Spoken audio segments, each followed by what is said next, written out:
सातवां प्रश्न है, एक ठोस में ऊंचाई 120 सेंटीमीटर और त्रिज्या 60 सेंटीमीटर वाला एक शंकु सम्मिलित है। मतलब देखो, एक शंकु है, ऐसे कुछ इस तरह से एक शंकु है।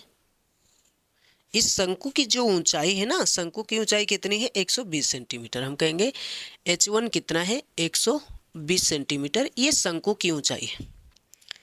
और इसका व्यास कितना है? 24 नहीं, इसका व्यास कितना है? नहीं, त्रिज्या ही है 60 सेंटीमीटर। R1 कितना है? 60 सेंटीमीटर। ठीक है, ये बात क्लियर है। वाला एक शंकु सम्मिलित है जो 60 सेंटीमीटर त्रिज्या वाले एक अर्धगोले पर आरोपित है। अर्धगोले की भी त्रिज्या वही है, तो लिखने की जरूरत नहीं है। इसके ऊपर, इसके नीचे क्या है? एक अर्धगोला है, ये इस पर आरोपित है, एक अर्धगोले पर आरोपित है। इस ठोस को पानी से भरे एक लंबवृत्तीय बेलन में इस प्रकार सीधा डाल दिया जाता है कि यह बेलन की तली को स्पर्श करे। यदि बेलन की त्रिज्या 60 सेंटीमीटर, बेलन की त्रिज्या भी वही है, R2 भी उतने है, तो लिखने की जरूरत नहीं है क्योंकि सबकी त्रिज्या 60 सेंटीमीटर ही है। और ऊंचाई 180 सेंटीमीटर है, यानी बेलन की ऊंचाई कितनी है? H2 कितना है? बेलन की ऊंचाई को कहेंगे यहाँ पे है 180 सेंटीमीटर। कितना है? 180 सेंटीमीटर।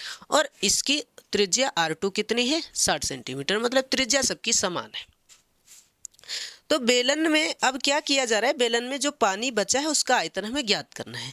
बात ये हो रही है कि इसको अलग से, ये अलग है, और इससे पहले एक बेलन बना हुआ था, लंबवृत्तीय बेलन, जिसकी ऊंचाई कितनी है? जिसकी ऊंचाई कितनी है? 180 सेंटीमीटर है। कितनी है? 180 सेंटीमीटर। कुछ इस तरह से ये इसको टच कर रहा है। इन सब का व्यास बराबर है। ठीक है, ऐसे है, कुछ इस तरह से इसको इसमें डाल दिया गया। क्योंकि ये ज़्यादा ऊंचा है, ये कम ऊंचा है। ठीक है, ये तली को स्पर्श कर रहा है। अब हमें ये बताना है कि इसमें जो पानी बचेगा उसका आयतन बताओ। तो देखो, इस पूरे बेलन में जितना पानी भरा हुआ था, लिखेंगे शेष बचे पानी का आयतन। शेष बचे पानी का आयतन क्या होगा? देखना ध्यान से। पानी का आयतन जो होगा ना, पहले तो बेलन का आयतन पता होना चाहिए, बेलन में जितना पानी ये पता होना चाहिए। बेलन का आयतन। अब बेलन में जब हम उस बेलन में जब ये आकृति डालेंगे ना, तो उसमें से पानी जितना ये आकृति जगह लेगी उतना पानी बाहर आ जाएगा। तो जितना पानी इसमें आता होगा उतने पानी ये बाहर निकाल सकता है। इस शंकु में जितना पानी आ सकता है ये उतने पानी बाहर निकालेगा, जितना इसका आयतन है, जितनी जगह घेर रहा है। तो इस शंकु का आयतन प्लस अर्धगोले का आयतन, दो चीजें हैं इसमें। शंकु का आयतन और अर्धगोले का आयतन इसमें घट रहा है, तो लिखेंगे शंकु का आयतन प्लस अर्धगोले का आयतन। ठीक है, ये चीज इसमें से घट रही है। बात क्लियर है? बिल्कुल। हमने इतनी चीजें यहां पे किया। बेलन का आयतन क्या होगा? ये बेलन के लिए है H2, है ना, तो पाई R स्क्वायर H। लेकिन बेलन वाले में हम H2 लिखेंगे और R2 लिखेंगे, माइनस शंकु वाले में शंकु का आयतन 1/3 पाई R स्क्वायर H। शंकु वाले में हम H1 लिखेंगे और R को भी H1 लिखेंगे, प्लस अर्धगोले का आयतन क्या होगा? अर्धगोले का आयतन होगा 2/3 पाई R क्यूब। लेकिन इसकी भी त्रिज्या कितनी है? R1 है। त्रिज्या तो सबकी समान है, उसमें कोई समस्या नहीं है। इसको आगे सॉल्व करते हैं। अब देखो, पाई का मान क्या इसने कुछ कहा है? तो बिल्कुल पाई का मान इसमें इसने कुछ नहीं कहा है, वही रहेगा 22/7। 22/7 R2 स्क्वायर। R कितना है इसका? R2 कितना है? 60। तो 60 का स्क्वायर मतलब 60 गुणे 60, ऐसे लिखेंगे 60 गुणे 60। H2 कितना है? H2 है 180, माइनस इसको ब्रैकेट में लिखेंगे 1/3 पाई का मान कितना? 22/7 R1 कितना है, 60 है ना, तो 60 गुणे 60। H1 कितना है, 120 प्लस 2/3 पाई का मान 22/7। R1 क्यूब, R1 है कितना, R1 है 60, 60 का इसमें क्यूब करेंगे मतलब 60 गुणे 60 गुणे 60। बस कैलकुलेशन इसमें है और कुछ नहीं है, बस भाग बहुत ज़्यादा गुणा है बस। देखो 0 0 0 कितना जीरो, 1 2 3 जीरो। 18 से गुणा करेंगे, 18 दूना 22, 18 दूना 22 क्यों, 18 दूना 36 के 6 हासिल 3, 18 दूना 36 3 39। गुणे में क्या बचा, 6 गुणे 6 है ना, 6 गुणे 6 और बटे में क्या है 7 माइनस 0 सबका इकट्ठा लिख लिया ना। अब देखो 3 से भाग करेंगे, 3 चौक 12, 40 बचा, 1 2 3 0, 1 2 3 0 कर दिया। अब देखो यहाँ 6 दूनी 12, 6 दूनी 12, 12 1 13, गुणे में 6 और 4 बचा, 6 गुणे 4 है ना, इनको इनसे गुणा किया है लेकिन ये सब बच रहा है, 6 और 4 बच रहा है। प्लस इधर भी देखो, इधर देखो इसको काटेंगे 20 बार में है ना, बटे में 7 भी तो है, इसमें 7 नहीं लिखा, 7 भी तो है, कुछ सरल नहीं हो सकता अभी, ऐसे रहेगा। यहाँ भी देखो बटे में 7 है, ऊपर देखो तो 1 2 3 0, 1 2 3 0 कर दिया। अब देखो 22 दूना तो 44 हो गया, 22 दूना 44 हो गया और 3 0 भी है, गुणा ही सब कुछ है भैया और कुछ नहीं। 20 गुणे, अब देखो 0 हमने सबका लिख दिया, अब लिखेंगे 2 गुणे 6 गुणे 4, 2 गुणे 6 गुणे 6, यही तो बचा। इसके अलावा कुछ बचा हो तो बताओ।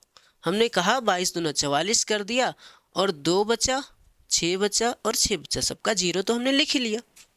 ठीक है, अब इसको गुणा करते हैं, 6 0 0 3 0, एक एक स्टेप बाय स्टेप करें, इकट्ठे गुणा 36 से कर सकते थे लेकिन ऐसे करोगे तो गलत हो सकता है, कहीं इधर उधर छूट जाएगा। तो 6 का हो 36, 6 9 54, 54 और 3 कितना होगा 57, 6 3 18, 18 और 5 कितना होगा 18 2 20, 20 3 23। गुणे में अभी भी 6 है और बटे में 7 है। माइनस यहाँ पे देखिए, यहाँ पे देखो तो ये गुणा करेंगे 6 0 0 0 0, 6 चौके 24 से डायरेक्ट गुणा करते हैं तो 24 दूना 48 के 8 हासिल आया 4, 24 3 72, 72 4 76, 24 एकम 24, 24 और 7 31, बटे में 7 प्लस में यहाँ देखिए 6 0 0, 6 0 0, 6 0 0, पहले 2 से गुणा करते हैं, 88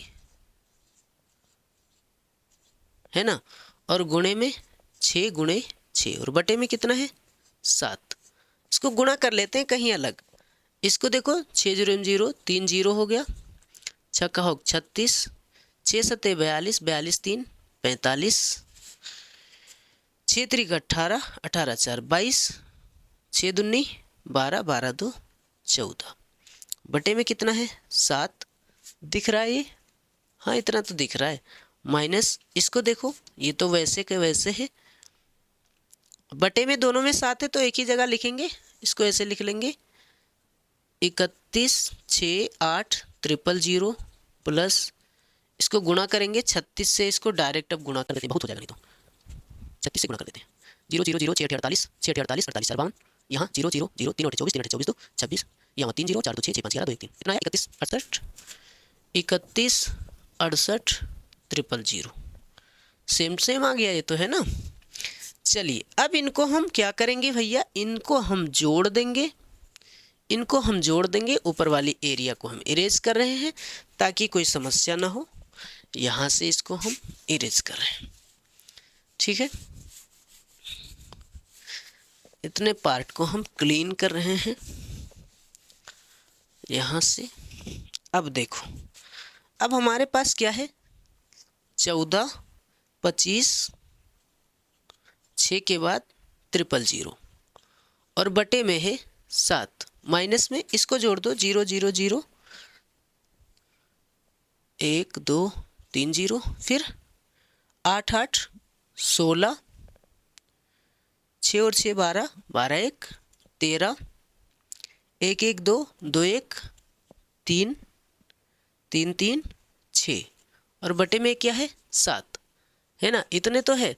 अब क्या करेंगे, हर समान है तो इसको एक ही जगह लिखेंगे, फिर इसको ऐसे लिख देंगे 1 4 2 5 6 0 0 0, इसमें से 6 3 3 6 0 0 0, 0 में से 0 जाएगा 0, ये 3 0 तो ऐसे ही रहेंगे। 6 में से 6 जाएगा, ये भी 0 हो गया। 5 में से 3 जाएगा 2 बचेगा, इधर बचा 12, 12 में से 3 जाएगा 9 बचेगा, इधर बचा 13, 13 में से 6 जाएगा 7 और बटे में कितना है 7, 7 से 7 एकम 7, 7 एकम 7, 2 बचा 22, 7 तियाँ 21, 1 बचा 10, 7 एकम 7, 3 बचा 30, 7 चौक 28, 2 बचा 20, 7 दूनी 14, 6 बचा 60, 7 7 8 56, 4 बचा 40, 7 बचे 35, लगभग इतना आया। ये क्या आया, सेंटीमीटर क्यूब। सेंटीमीटर क्यूब को जब हम मीटर क्यूब में बदलेंगे, जब हम मीटर में बदलेंगे तो किससे भाग करेंगे, सेंटीमीटर को मीटर में बदलने के लिए किससे भाग किया जाता है भैया, 100 से भाग किया जाता है। किससे भाग किया जाता है, 100 से। सेंटीमीटर को मीटर में बदलने के लिए 100 से भाग किया जाता है, लेकिन यहाँ पे तो हम किससे भाग कर देंगे, 1 1 3 1 4 2 8.5। सेंटीमीटर को सिर्फ मीटर में बदलेंगे, सिर्फ मीटर में बदलेंगे तो 100 गुणे 100 गुणे 100 करेंगे 3 बार। तो अब क्या होगा, इसमें कितने दशमलव खिसकेंगे इधर, तो देखो अब आप सभी जानते हैं इसमें टोटल कितने जीरो हैं, 1 2 3 4 5 6 जीरो हैं, तो ये दशमलव यहाँ से उठ के 6 अंक इधर आ जाएगा। तो देखो 1 2 3 4 5 6 अंक इधर आया, मतलब दशमलव यहाँ लगेगा अब, यानी 1.131428 मीटर। ये लगभग मान है, एग्जैक्ट मान नहीं है। तो आप इसके दशमलव के बाद 2 या 3 अंक लिख देंगे तब भी चलेगा, मतलब आप ऐसे भी लिख सकते हो 1.131 मीटर। ठीक है, उम्मीद करते हैं आपको ये बेहतर तरीके से समझ में आएगा। थोड़ा इसमें कैलकुलेशन था, इससे ज़्यादा और कुछ नहीं था। अब चलते हैं इसके अंतिम प्रश्न पे।